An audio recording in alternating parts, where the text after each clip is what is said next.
सियासी मैदान की हर बड़ी खबर से आगाह रहने के लिए हमारे चैनल आजाद सियासत को सब्सक्राइब करें और बेल आइकन को प्रेस करें।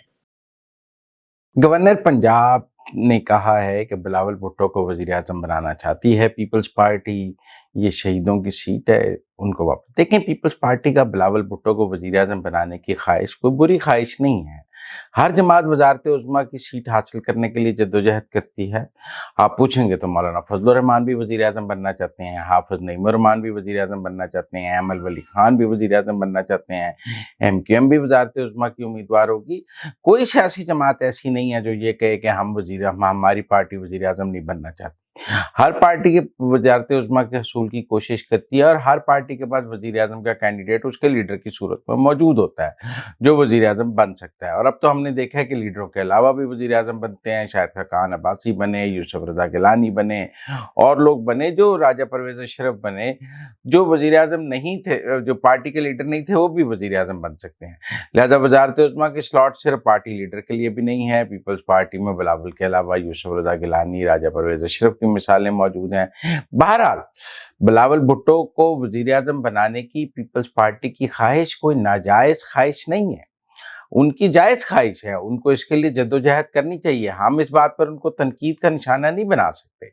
वो इलेक्शन लड़के अगर अक्सरियती सीटें जीतते हैं तो वजारत उज़्मा उनका हक है। वो किसी इत्तेहाद में छोटी पार्टी होकर भी वजारत उज़्मा की सीट हासिल कर सकते हैं। पाकिस्तान में अक़लियती जमातों ने भी ये सीट हासिल की है, वजारत आला की हासिल की है। लिहाजा ये कोई ज़रूरी नहीं है कि वो अगर पीपल्स पार्टी इलेक्शन जीतेगी तो वज़ीर आज़म बनेगी। वो अक़लियती पार्टी होकर कोई अक्सरियती जमात उनको सपोर्ट भी कर सकती है किसी क्राइसिस में। परवेज़ इलाही 10 सीटों से वज़ीर आला बन गए, मंजूर भुट्टो 18 सीटों से वज़ीर आला बन गए। इसकी मिसालें भी मौजूद हैं। लिहाजा मैं ये भी नहीं कहता कि जब तक पीपल्स पार्टी इलेक्शन नहीं जीतेगी तब तक वजीर आजम नहीं बन सकती। नहीं, बगैर आप अक़लियती पार्टी होकर भी वजारत उज़्मा की सीट हासिल कर सकते हैं। कोई इत्तेहाद ऐसा बन जाता है, कोई पॉलिटिकल क्राइसिस ऐसा होता है जिसमें से आपका रास्ता बन जाता है, ये कोई बुरी ख्वाहिश नहीं है। लेकिन क्या मौजूदा सूरत हाल में बिलावल भुट्टो वज़ीर आज़म बन सकते हैं, ये एक अलग सवाल है। इसका सियासी तजिया किया जा सकता है। क्या मौजूदा असेंबली में से बिलावल भुट्टो वज़ीर आज़म बन सकते हैं, ये एक अलग सवाल है। इसका अलग तजिया किया जा सकता है। मौजूदा असेंबली में से बिलावल भुट्टो का वज़ीर आज़म बनना मुझे मुश्किल नज़र आता है। इसकी 2 वजूहात हैं। एक वजह तो ये है कि उनके वालिद जो हैं वो सदर मुमलिकत हैं, लिहाजा अब वो किसी भी पार्टी से इत्तेहाद बनाएंगे, मुस्लिम लीग नून से छोड़ के PTI से भी बनाएंगे, तो वो कहेंगे आपके वालिद सदर हैं, आप वजारत उज़्मा की स्लॉट तो खुद ना रखें। अगर आसिफ जरदारी सदर ना बनते तो बिलावल के वज़ीर आज़म बनने की राह हमवार हो सकती थी, वो किसी सियासी इत्तेहाद के वज़ीर आज़म बन सकते थे। लेकिन अब जब उनके वालिद सदर मुमलिकत हैं तो उनके वज़ीर आज़म बनने में सबसे बड़ी रुकावट तो उनके वालिद की सदारत है। क्योंकि मेरा नहीं ख्याल कि 2 ओहदे एक ही घर में जाने की कोई सियासी हालात इस वक्त मौजूद होंगे कि बाप सदर हो और बेटा वज़ीर आज़म हो। इसकी मुझे राह नज़र नहीं आती है। लिहाजा जब तक आसिफ जरदारी साहब सदर हैं तब तक बिलावल भुट्टो वज़ीर आज़म नहीं बन सकते। उसके लिए आसिफ जरदारी साहब ये अगर अपनी मुद्दत पूरी करते हैं तो फिर अगली असेंबली में देखा जाएगा कि कौन वज़ीर आज़म बनता है। लिहाजा फिलहाल तो एक डेडलॉक ये है कि आसिफ जरदारी के सदर होते हुए बिलावल भुट्टो का वज़ीर आज़म बनना मुमकिन नज़र नहीं आ रहा सियासी तौर पे। आईनी तौर पे तो रुकावट नहीं है, मैं सियासी तौर पे बात कर रहा हूँ। दूसरा, इत्तेहादों की सियासत में मैंने पहले भी कहा है कि अगर पीपल्स पार्टी मरकजी हुकूमत को गिराने का फैसला करती भी है तो पंजाब की नून की हुकूमत नहीं टूटेगी, सिंध की पीपल्स पार्टी की नहीं टूटेगी, KP की PTI की नहीं टूटेगी, बलूचिस्तान में नया इत्तेहाद बन जाएगा, JUI किसी के साथ भी आ जाएगी पीपल्स पार्टी। लिहाजा वो असेंबली भी टूटने का सवाल तो सिर्फ कौमी असेंबली का होगा ना। तो क्या कौमी असेंबली के इलेक्शन दोबारा हो जाएं और चारों सूबाई असेंबलियां मौजूद रहें, ये मुमकिन है? मुझे ज़रा मुश्किल नज़र आता है, क्योंकि ये सिचुएशन भी नून लीग के फ़ायदे में होगी, क्योंकि वो पंजाब की ज़्यादा सीटें अब जीत सकेंगे। अभी उन्होंने ज़िमनी इंतखाब में भी सारी सीटें जीत ली हैं, तो ये पीपल्स पार्टी के लिए कोई वायबल ऑप्शन नहीं होगा। मैं समझता हूँ कि सियासी माहौल वो ज़रूर बिलावल के वज़ीर आज़म बनाना चाहते हैं। वो बिलावल को वज़ीर आज़म के उम्मीदवार के तौर पर पेश भी करना चाहते हैं, उनके क्रेडेंशियल्स में इजाफा भी करना चाहते हैं, उनकी पोस्चरिंग भी बतौर वज़ीर आज़म करना चाहते हैं। लेकिन अभी पीपल्स पार्टी को पता है कि उनके वज़ीर आज़म बनने में रुकावटें बहुत ज़्यादा हैं। खुद आसिफ जरदारी की सदारत रुकावट है, उनकी सिंध की सियासत भी रुकावट है। जब तक वो पंजाब में कोई बड़ा ब्रेक थ्रू नहीं करते, अकेले वज़ीर आज़म की की स्लॉट हासिल नहीं कर सकते और पंजाब का ब्रेक थ्रू अभी नजर नहीं आ रहा। गवर्नर पंजाब जो हैं वो मुस्लिम लीग नून पर तनकीद तो करते हैं, उनके साथ उनकी महाजराई भी नज़र आती है। वो किसी वक्त मुस्लिम लीग नून को फॉर्म 47 का ताना भी देते हैं, जिसके जवाब में मुस्लिम लीग नून कहती है कि आसिफ जरदारी भी तो फॉर्म 47 के वोटों से ही सदर बने हैं ना, अगर हम फॉर्म 47 से हैं। तो ये ताने देने का और सियासी माहौल गर्मा गर्म हमें पंजाब में ज़रूर नज़र आता है, मरकज़ में नज़र नहीं आता। लेकिन क्या गवर्नर पंजाब पीपल्स पार्टी की पंजाब में बहाली का कोई रोड मैप है उनके पास? क्या वो पीपल्स पार्टी को पंजाब में मुतहरक कर सके हैं? मुझे अभी नहीं नजर आता। अभी पीपल्स पार्टी पंजाब में इस पोजीशन में नहीं है कि वो सियासी तौर पर कोई बड़ा ब्रेक थ्रू कर ले। अभी तो पीपल्स पार्टी इस पोजीशन में भी नहीं है कि वो तहरीक इंसाफ की कमजोरी का पंजाब में फायदा उठा ले। अभी पीपल्स पार्टी इस पोजीशन में नहीं है कि उसे कमजोर तहरीक इंसाफ का फायदा उठाकर खुद ताकतवर बन जाए।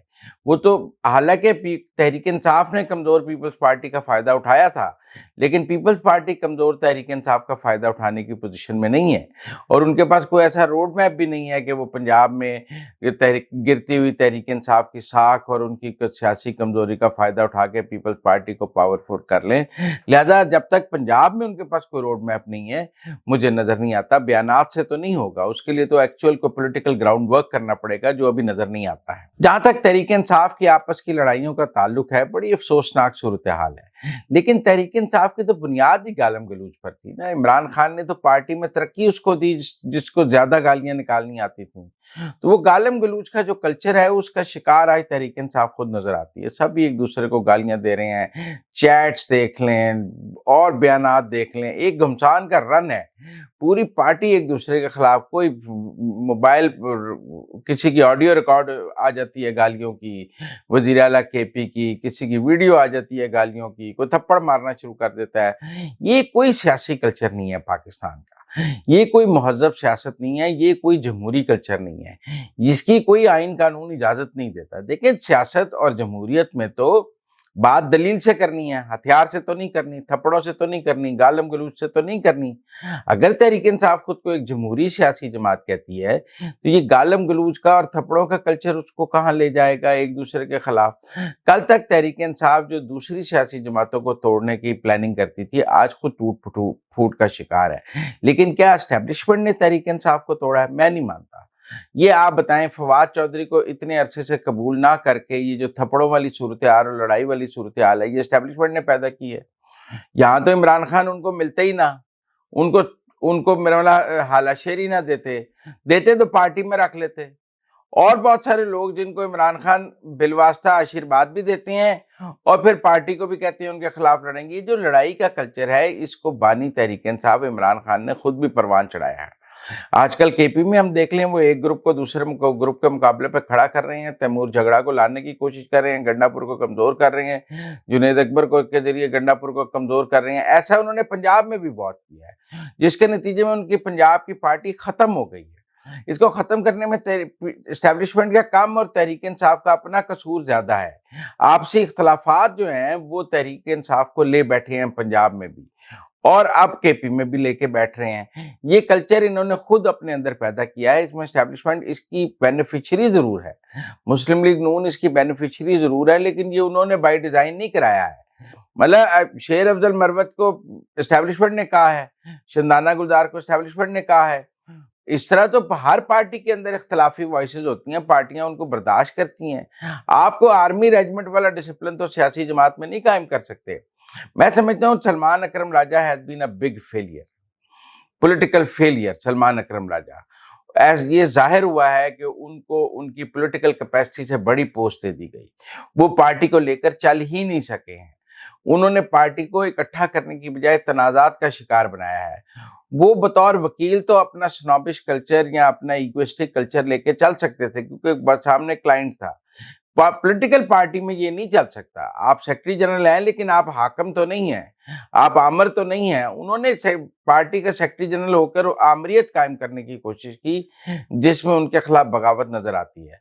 आज भी अगर तहरीक इंसाफ ने अपने अंदर तनाजात हल करने हैं, तो پہلے تو بانی تحریک انصاف کو ڈیوائیڈ اینڈ رول کی پالیسی ختم کرنی پڑے گی. وہ جو ڈیوائیڈ اینڈ رول کی پالیسی کے ساتھ جیل سے کنٹرول کرنا چاہ رہے تھے وہ ناکام ہو گئی ہے. جو ان کا خیال تھا کہ وہ ریموٹ کنٹرول سے جیل سے سب کچھ کنٹرول کر لیں گے وہ ناکام ہو گیا. ان کا ریموٹ کنٹرول کے سیل ویک ہو گئے ہیں اور باہر ان کے ریموٹ کنٹرول کے سگنل اب نہیں جا رہے ہیں اور باہر لڑائی جاری ہے. ڈیالہ کے گیٹ پہ لڑائی جاری ہے. تو اس لیے میرے خیال میں کہیں نہ کہیں ڈیوائیڈ اینڈ رول کی پالیسی ختم کرنی پڑے گی. پارٹی کو ایک چین آف کمانڈ دینی پڑے گی اور ریموٹ کنٹرول سے پارٹی چلانا. دیکھیں الطاف حسین بھی ریموٹ کنٹرول سے پارٹی نہیں چلا سکے, نواز شریف بھی لندن سے ریموٹ کنٹرول سے پارٹی نہیں چلا سکے, انہیں ایک پاورفل صدر بنانا پڑا. آج کے دور میں ریموٹ کنٹرول سے پارٹیاں چلانا ممکن نہیں رہا ہے. تو آپ اڈیالہ کی بیرکس کے اندر سے بھی ریموٹ کنٹرول سے پارٹی نہیں چلا سکتے. آپ کو پارٹی میں ایک فعال قیادت چاہیے ہوگی جو خود فیصلے کرنے کی جرت رکھتی ہو, جو خود فیصلے کرنے کی طاقت رکھتی ہو. یہ ریموٹ کنٹرول قیادت اور ریموٹ کنٹرول سے پارٹی چلانے کی پالیسی کا یہی نتیجہ ہے جو آج ہم دیکھ رہے ہیں.